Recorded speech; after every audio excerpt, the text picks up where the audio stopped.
This is the place to be, and the place to be is the Mac Attack Show. Don't call it a comeback. We have been here all the time. The time is now, and now is the moment that never ends. Join us in the now for a little chit chat and a whole lot of love, peace, and soul as we get ready to roll with season 2 of the Mac Attack. I'm Clyde Dowdy Jr., aka Cool Mac, the VPAD for Bowie State University. And I'm joined by my lovely co-host, the omnipresent one, Jackie J. Mac McWilliams. The Mac Attack is an uptown, downtown, crosstown stroll inside and outside of the resilient CIAA. J. Mac, who do we got on the show today? Well, good to see you, Cool Mac. Look, let me tell you, I have missed you over the course of the last few weeks, so I'm looking forward to this season too. I think we're going to win an award just because we smile a lot and we have a lot to say. Yeah, so, we got good teeth. We got good teeth. Well, we got two amazing guests. I love all of our lineups this season, and we've got Antonio Davis, a former coach, but also a Hall of Famer. And Levelle Moton from North Carolina Central, current coach, but also a Hall of Famer. And so I'm looking forward to this time that we get to spend with them over the next 30 minutes here and seeing where they are and what's going on. But welcome, welcome, welcome, you guys, to our Mac Attack show. Thank you very much. Pleasure being here. Thank you. Thank you for having me. I appreciate it. So, tell us a little bit, each of you, about your careers. I had the esteemed pleasure to witness you being inducted into the CIAA Hall of Fame this past year. And I know that's a great honor, and those kind of honors don't come by accident. So, Coach Davis, kick it off a little bit and tell us a little about your career leading up to that point of becoming a Hall of Famer within the CIAA. Okay, yeah, be my pleasure. First of all, it's certainly an honor. I'm a CIAA for life guy. I was indoctrinated to the CIAA at an early age. So from high school, matter of fact, my high school coach played at North Carolina College, which is North Carolina Central now, obviously, on John McClendon's first championship team. Name was Doc Willie Williams. So I had a firsthand look at the CIAA from an early age. So for me, it was no doubt I was going to a CIAA school. So it was just a matter of where. So I had listened to my coach. So we had a lot going on. I was a very good player in high school. I came out in the 80s. I like to also add that, in the 80s, it wasn't uncommon for good players who had other options to go to CIAA schools during that era, which happened for myself. So put a lot of hard work in, went to CIAA, went to Livingstone College, obviously. Had a wonderful experience, worked very hard, put a lot of time in, and fortunately, I was bestowed with the honor of being a Hall of Famer this year. Coach Morton, your little track on to becoming a CIAA Hall of Famer.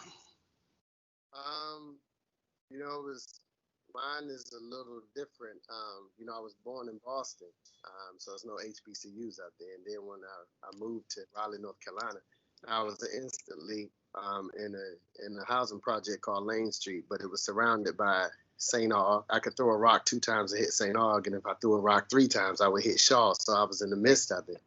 And so I got a familiarity at an early age. And my neighborhood was so crazy that my mom would never allow me at the basketball court in my neighborhood. So I would always sneak up, to St. Aug or Shaw and just kind of shoot with them. And I became really good friends with Harvey Hartley.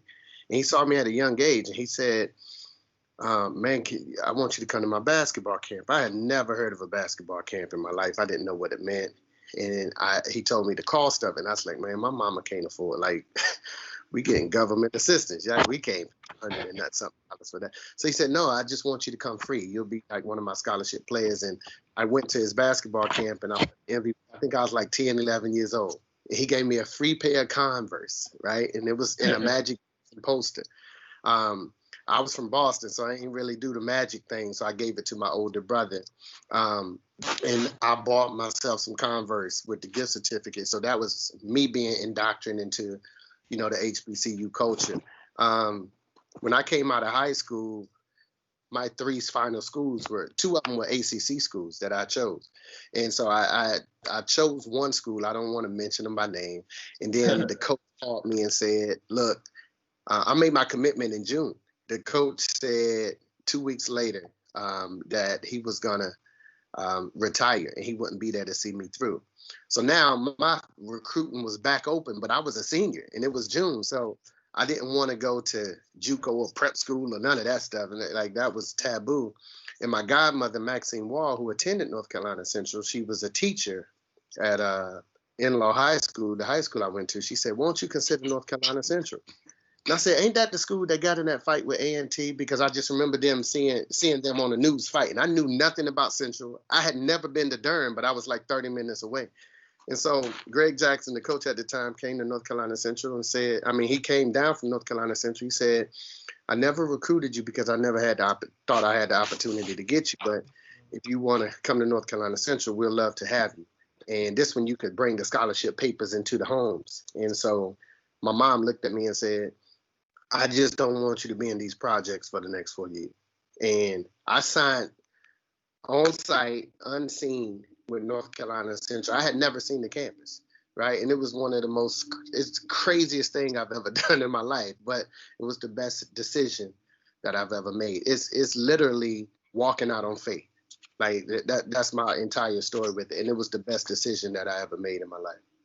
Wow. Coach Davis and Moton, I really enjoyed hearing your stories at the Hall of Fame. And it's just, again, as you're talking, there's so many connections in the CIAA and the reasons why we chose to go to the schools that we chose to go to.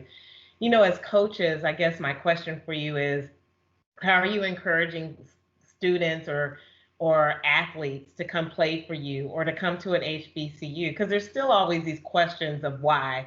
If you're being recruited by a big Power 5 school or maybe another school that's right in your community across the way from North Carolina Central or Livingstone College. There's all these options, but, why would they come play for you all? I'll go first. Go ahead, Coach. I'll go. Go ahead, Coach. Royalty first. Man, well, that's why you go first.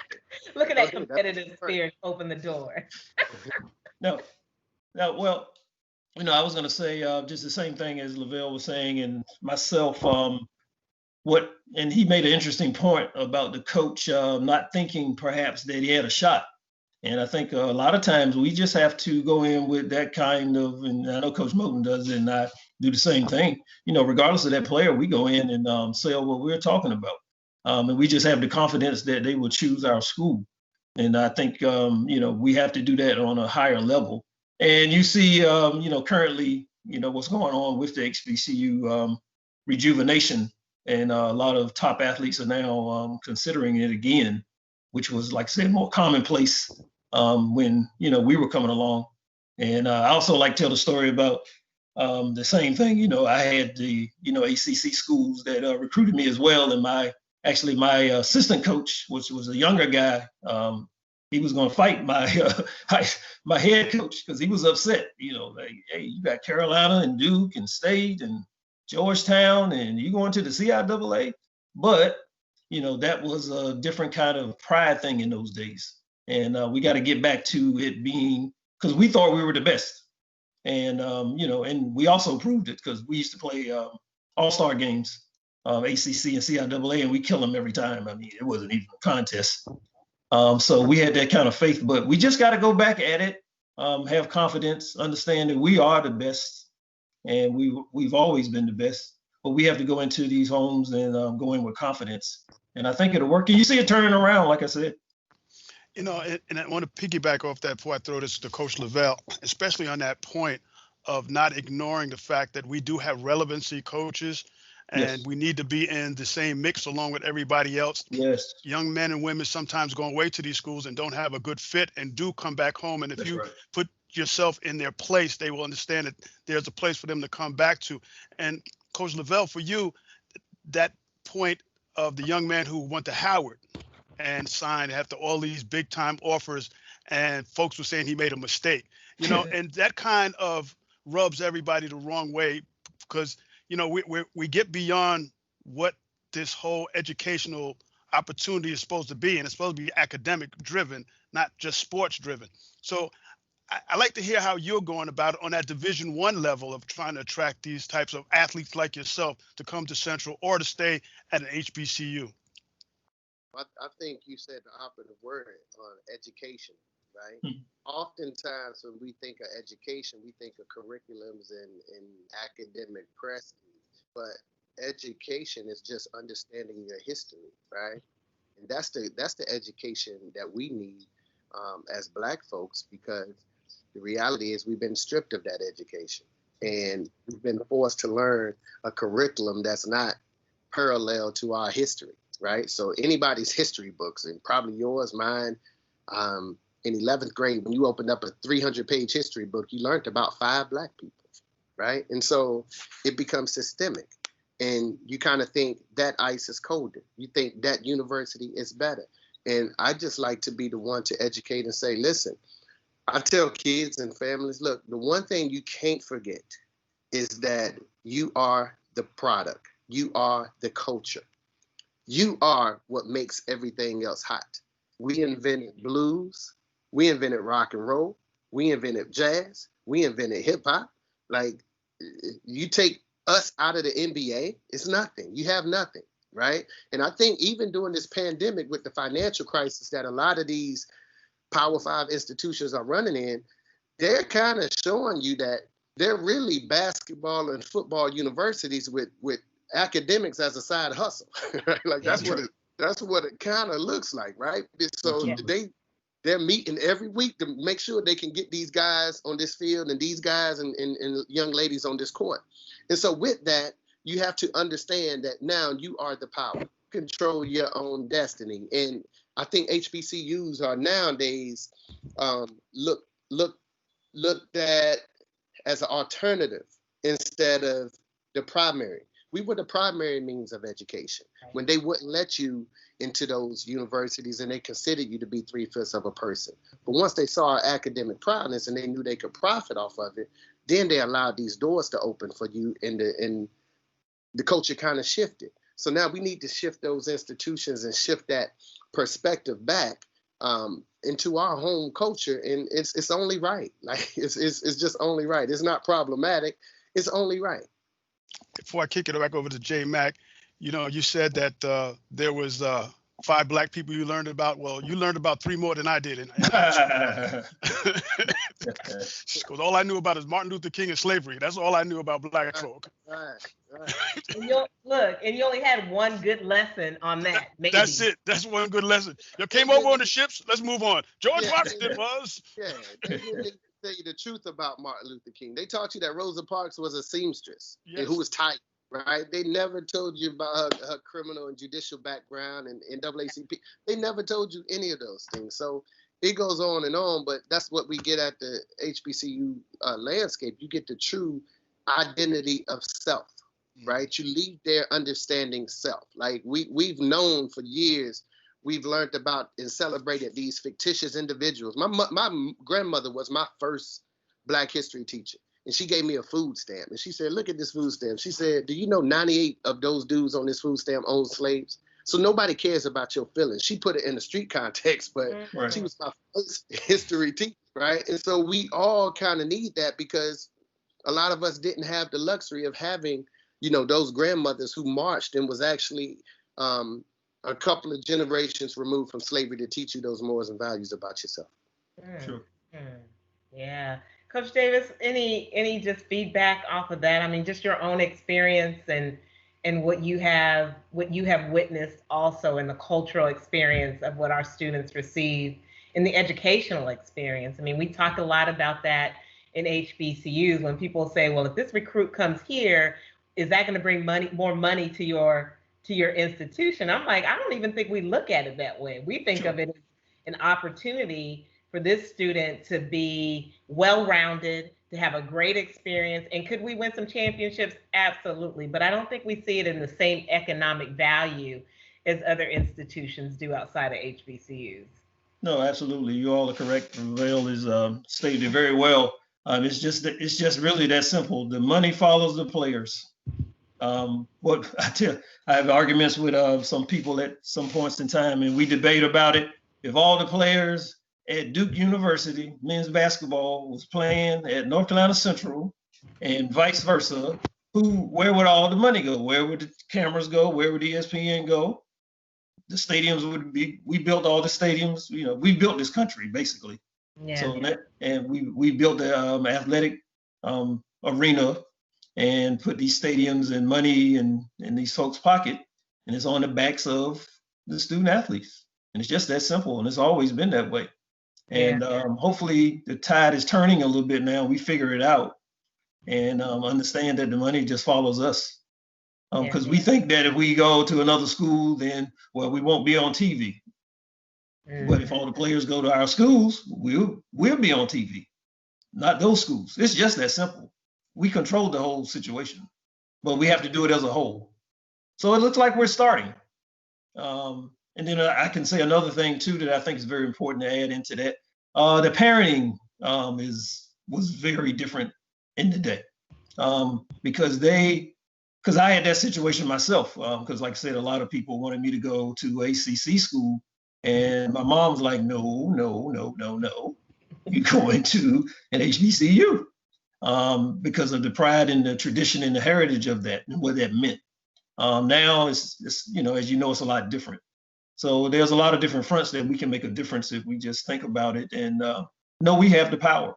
We really do. Yeah.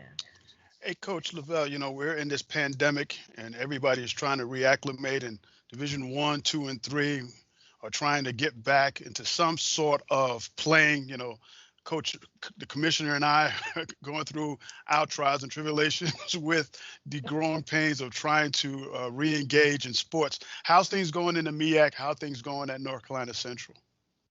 Ooh, man, we're the call right before this podcast was actually for my AD to say of clear to practice. So we went through the proper protocol, all of the testing, the insulation, the bubbles of our own kind, just to kind of keep these young men, healthy as best as we can. And so now we just got to go ahead to proceed with workouts and practices. And so I just think, look, man, I coach, and I'm sure Antonio is like this. And again, maybe it's the HBCU culture. Our job is to develop the totality of the individual to prepare them for our workout. And so a lot of times what we're telling them, they're not going to like it because it's not sexy and it don't appeal or placate towards their feelings. But our job is to tell them the truth, not what they want, they need to hear. And so now they kind of understand, wow, Coach was preparing us for this moment, right? Absolutely. Because adversity hits. I mean, and you guys know this, the people that is quote unquote considered successful in life, they weren't, and I can speak for probably me and Antonio, we probably weren't the best or the most talented from our neighborhoods or at our schools or whatever. We were just probably the most disciplined and probably the most persistent, right? So when adversity comes, it's like, it's not the 10% of the adversity, it's the 90% in how you respond. That's so right. You try to educate these kids and teach these kids that a day like this is going to come and there's going to be plenty more, right? That's that right. You can't control, that's beyond your control. But once this adversity presents itself, you got to make sure that you can overcome it. And we got a quote on our wall that says adversity introduces a man to himself. So you really find out who you are when this thing comes. Right. Very powerful. We've adhered to the social initiatives, and so hopefully we can still get the season on, but still be safe in regards as well. Mm-hmm. Mm-hmm. Well, y'all are ballers off and on the court, so just don't even try to minimize and be humble. Y'all both. Oh gosh. Game. Oh gosh. Y'all are ballers. But what I love about both of you, just the humble and grateful attitudes that you always show up and how you show up. But I think, athletes need to see leadership in their coaches in that way, that you're developing them beyond the game, right? And I think that's what we get in our culture, that as I talk to members of my board, they said we don't have issues with these young people not following the rules because they're going home, right? So you're almost in this community where the expectation is you take care of the community. And everybody falls suit because it's that important to take care of the community. So I appreciate your comments, in that regard. And just, again, you guys are such humble leaders and coaches and extremely talented. And that's why you're here. So I'm just curious, again, as you continue to look at your student athletes and let them see that being their platform as a student athlete. I mean, you guys are great examples of how you use the game to get you in your positions.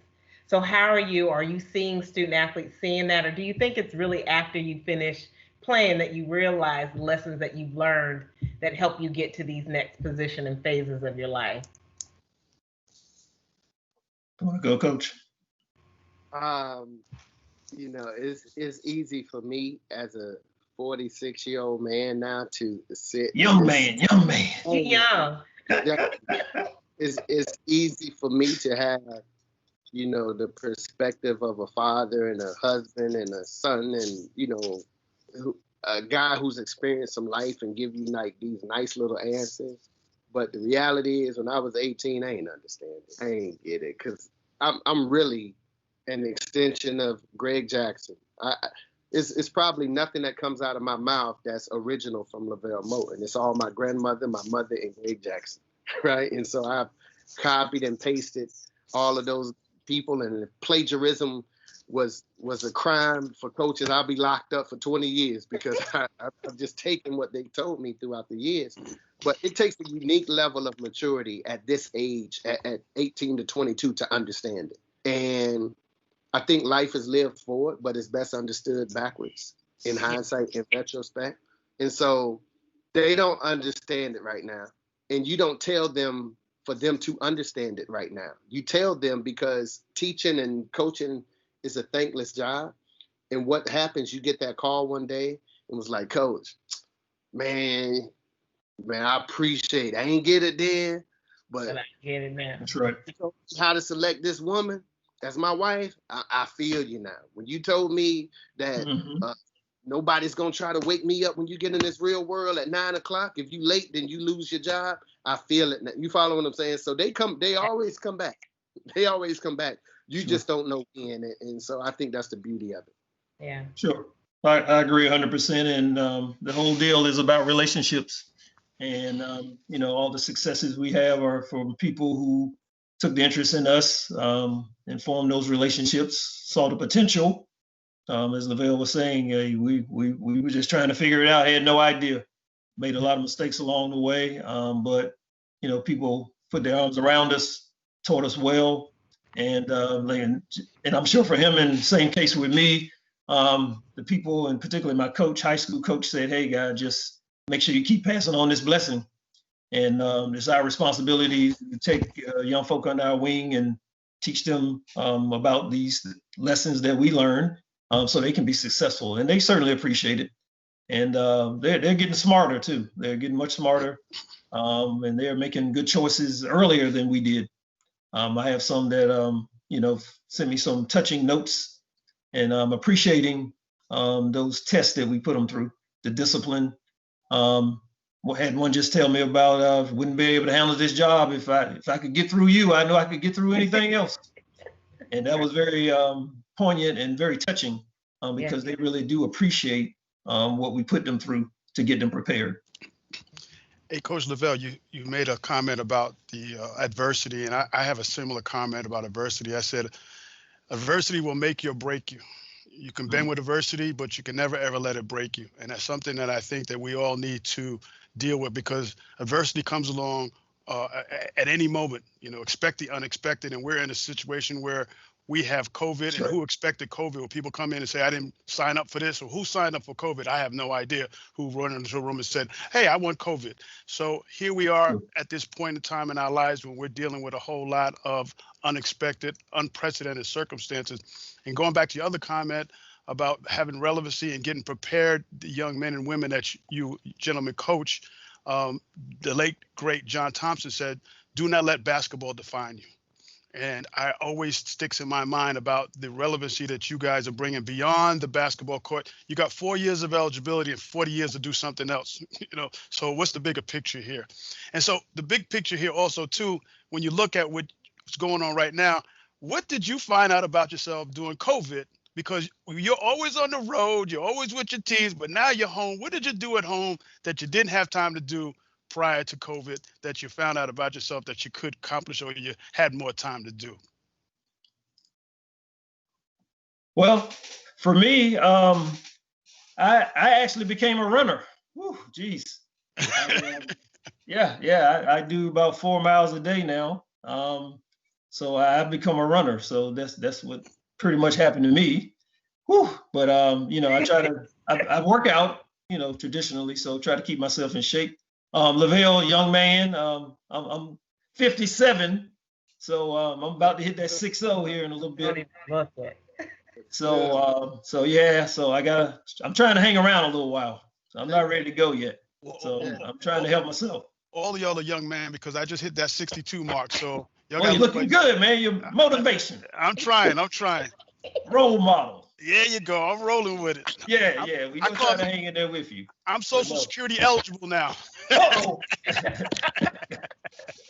But yes, just doing that, and for me, the pandemic's been pretty easy. I'm like I said, I'm in a little country bumpkin, so when I was growing up, it wasn't anything to do anyway. So I mean, it's not even a big deal to me.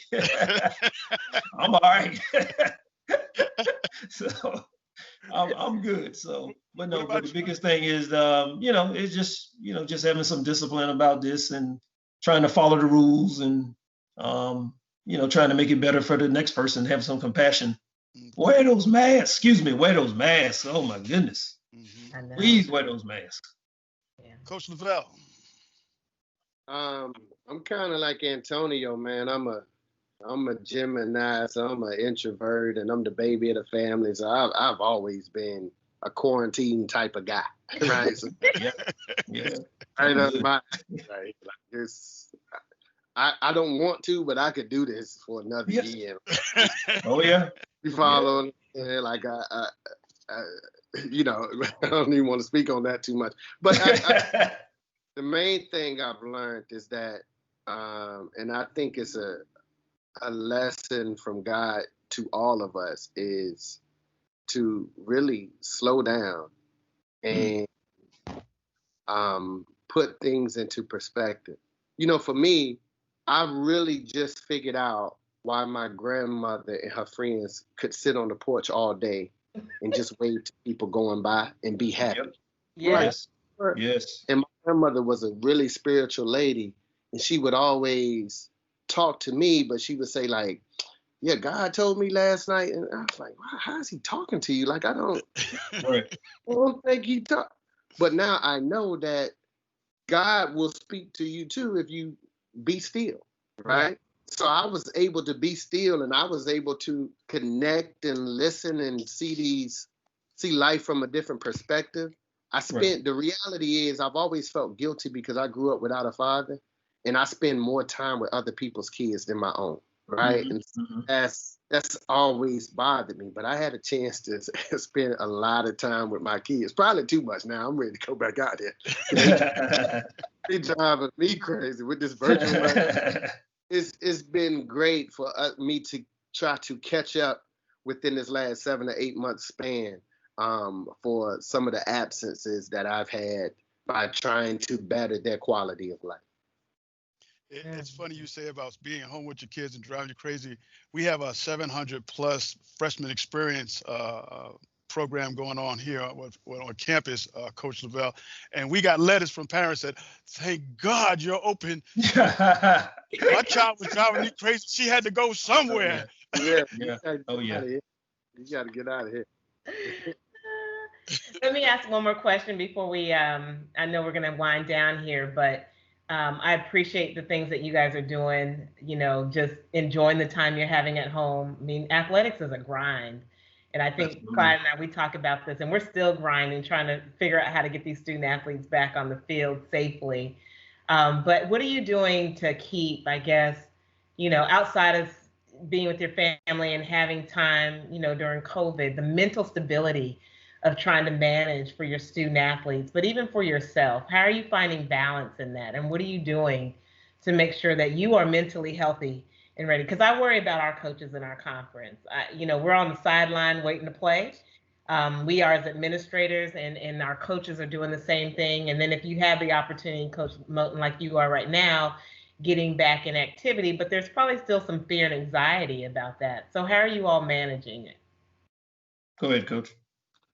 For me, I hit what I thought was a brick in the wall maybe 3 years ago, right? And I just thought I was really going crazy, right? And I'm just sharing my personal stories with you. And so I just went to seek therapy. One of my friends was like, man, you need to go to a therapist. My wife was telling me to go to a therapist. I went to a therapist, and it was the best thing that ever happened to me. So I'm open and vulnerable about sharing my journey and my experiences because, in our communities, when we're younger, we think therapy means you're crazy or something wrong with you, or you have to be strong enough to withstand and overcompensate that. And so you just bottle up all of these emotions and you deal with it. But you normalize these behaviors. But what I found out is that it's not normal, and it shouldn't be normalized for your father to leave you at 4 years old, right? Mm-hmm. It shouldn't be normalized for 3 of your friends to get killed in front of you. It shouldn't be normalized for you to have to be on trial at age 14 for a murder conviction that you had no part. Like that's not normal. And so I had to get all of that off of my chest. So I share my experiences with my team and my coaches and anyone that I come in contact with for several reasons. Number one, I want them to improve, but also when you go through some things and you overcome it, each day you don't share your word or your message, then there's other people that's still suffering from the very thing that God has delivered you from. Mm-hmm. And so I need to share because I'd rather be judged by my answers than judged for not sharing them with others. Mm-hmm. And so that's what I've tried to do. And that overlaps within my team. We have a team chaplain on board because I'm not the guy that feels like he's qualified and all these kids want to come talk to me. Shoot, sometimes they don't want to talk to me neither. So we have a team chaplain available to them. My coaches are obligated to take the kids to lunch off campus in a different setting at least once a week. And there's only one rule: they can't talk basketball. Don't talk basketball. Talk about life. Talk about mental health. Talk about how you doing. How's your girlfriend? How's your mother? How's your grandmother? All of these things to open up and get these things off of your chest so basketball won't be considered somewhat of a job. And, those are the necessary steps that we've taken. And, obviously during this tumultuous time is kind of different and it affects some more than others. But I'm a big proponent for mental health and advocacy and, just being stress-free because I just think, I don't think we're human beings. I think we're spiritual beings that's living a human life. So if your spirit is clear and is cleansed, then that's the foundation of happiness in all aspects of life. Sure. Yeah, well put, no doubt about it. And I feel the same way. It's about mental health and getting those things done. Actually, I'm fortunate I've got a psychologist in the house, so I was able to get this done a while back. And people often, ask me about my peace and, the class that I, carry myself in, and which they've told me. So I've been very touched by that. But it's just all about the peace and the spirit, as Levelle said. And it's, you just enjoy the journey. I tell my kids all the time, just enjoy the journey. It has its peaks and valleys. But as long as you keep your faith and keep it classy, things are going to work out for you. And so, that's the kind of thing I try to pass on to them. That's that I feel is very important because life is going to have its peaks and valleys. It's never always going to go your way. It's just tell them it's the same thing as the game. Yeah, hey, we're in the fourth quarter. We're in the first quarter. We're having a little up and down. So, just to take the vehicle as athletics and try to explain it to them in that fashion and they seem to get it. So it's just passing that gift on again. But the mental health is so important. It really is. You know, I had to learn. I used to sleep in the office. I used to do that old Bill Parcells and all that. I had to learn about that because that was the way I was taught, and that's the only way you can be successful. Yeah. And I had to learn that, and it's not the only way. Right. So, but I did have to learn that. Yes. Go ahead. I'm sorry. No. That's great, Coach. And I just wanted to say thank you to both of you for sharing your inner souls. I mean, Coach Levelle, if you wasn't a basketball coach, I'm ready to follow you to right inside the church doors right now, Absolutely. sir. Because your folks, Grandma did a great job with you, sir. And we appreciate you doing what you do for all. Well, that's a long time ago. Levelle, that's 40 years ago, buddy. No, just team camaraderie, a lot of hard work. That was the beautiful things about teams in our day. Which number were you, Coach? 12. 12. Yeah, right in the middle. Oh, right in the middle with the ball. The ball in the right hand. Man, look how smooth you look. Get the mustache and the whole nine. Yeah, hey, that was the way we were raised. Had to be clean cut. Had to be clean cut. Come out. Don't go out there without that suit on. We had no choice. Wow. The jacket. Oh yeah, had no choice. But no, just to have that great teamwork and great time.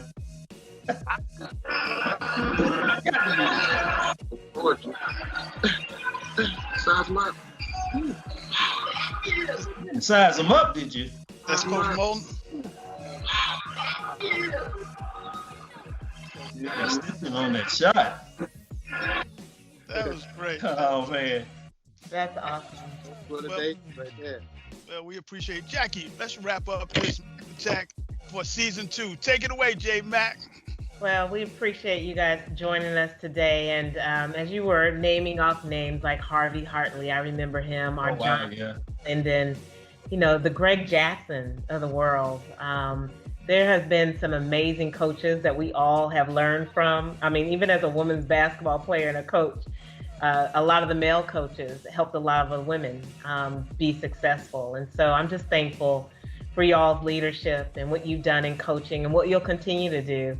And we look forward to watching you and see what happens on this other side, but even inside right now, and just making the best of the moments and the blessings that God has given us to be where we are and the platforms we have to serve these young people every single day. So keep doing what you're doing. And thank you guys so much for joining us today. And Cool Mac, I always enjoy seeing you like the baddest looking Cool Mac athletic conference. Boy, you always ready, but I appreciate you guys for what you do. No problem. Cool Mac, I got to go upgrade my wardrobe, man. I thought I was the top dog. Coach Davis, he'll bring it out on you. Levelle the tough. You too. At least I'm in the top 3. Yeah, the top 3. That's we got all 3 of us on the call at the same All time. 3 right here, right? That's right here. I tell people if I ain't got it, I got to look like I got it. Well, thank you guys. You guys have a blessed day and do well in your season. And you guys be safe and take care of yourself and your family. Thanks for being on. Thank you. Take care. Do all as well. Thank you. Good luck. Thank Bye-bye.